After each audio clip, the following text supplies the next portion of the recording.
شوفوا يا جماعة، أنا على أساس إن أنا أحب الشتاء، أنا أحب الشتاء جدا، يعني أنا من رابطة ومشجعي محبي الشتاء. لكن هذه المرة أحس إن البرد زاد شوية.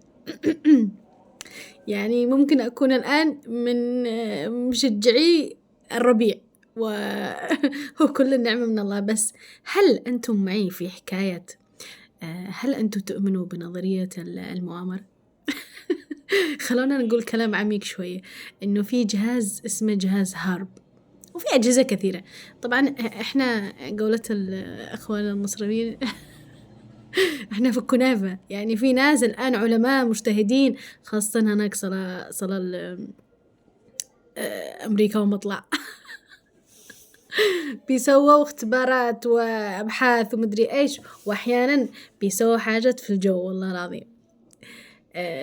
أكيد يعني هم بيسووا أبحاث بس هل أنهم بيتدخلوا في حكاية البرودة الزائدة؟ هذا الله أعلم. هل تؤمنوا معي بهذه النظرية؟ أنا عندنا بنفكر، مش إن أنا آمنت، يعني أنا بنفكر.